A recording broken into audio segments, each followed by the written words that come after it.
Ce qui rend fou, ce n'est pas le doute, c'est la certitude.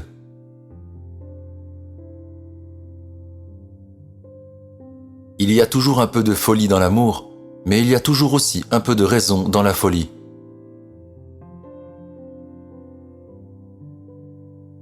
Le bonheur de l'homme est « je veux », le bonheur de la femme est « il veut ».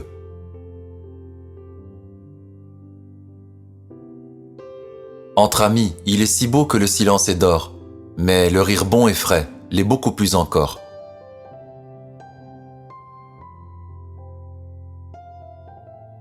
La vie est à mes yeux instinct de croissance, de durée, d'accumulation de force, de puissance. Là où la volonté de puissance fait défaut, il y a déclin.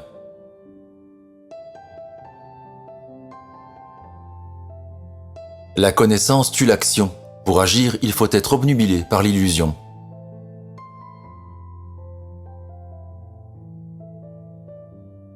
Dieu est-il une pure et simple invention, une astuce du diable?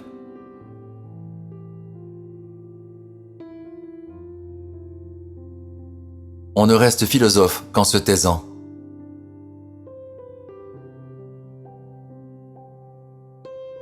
La nature et l'histoire sont foncièrement immorales.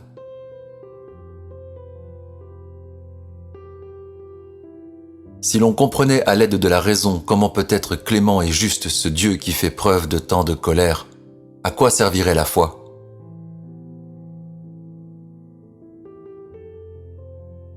Celui qui se sait profond s'efforce d'être clair. Celui qui voudrait sembler profond à la foule s'efforce d'être obscur.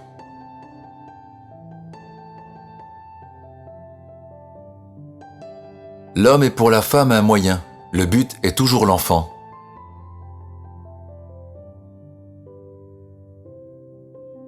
Le plus important des événements récents, le fait que Dieu est mort, commence déjà à projeter sur l'Europe ses premières ombres.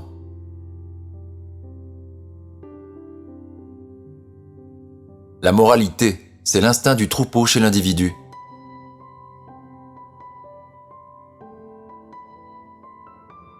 La vie n'est désormais plus conçue par la morale. Elle veut l'illusion, elle vit d'illusion.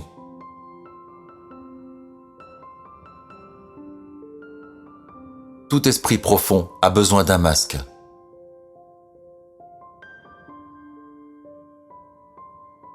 Il faut se garder du mauvais goût d'avoir des idées communes avec beaucoup de gens.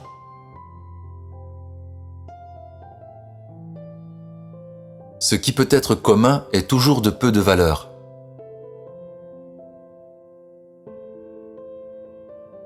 Les douceurs et les frissons sont réservés aux âmes subtiles.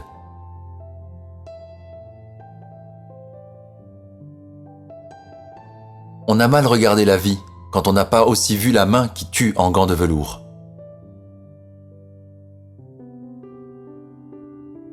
On commence à se méfier des personnes très avisées dès qu'elles sont embarrassées.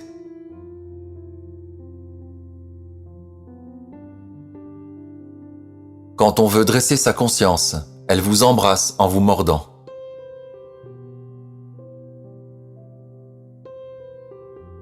Celui qui lutte contre les monstres doit veiller à ne pas le devenir lui-même.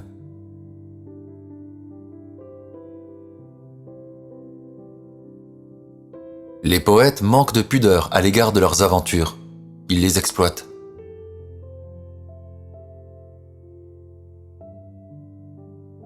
Ce sont les instincts les plus élevés qui poussent l'individu en dehors et bien au-dessus de la moyenne. L'intellectualité supérieure et indépendante, la volonté de solitude, la grande raison apparaissent comme des dangers.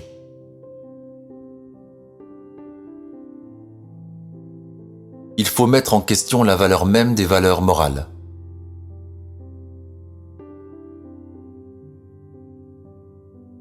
Pour vivre seul, il faut être une bête ou un dieu, dit Aristote. Reste un troisième cas, il faut être les deux à la fois, philosophe.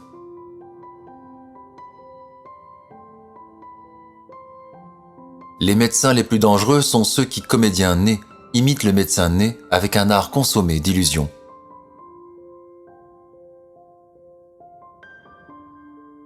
Tout ce qui élève l'individu au-dessus du troupeau, tout ce qui fait peur au prochain s'appelle mal.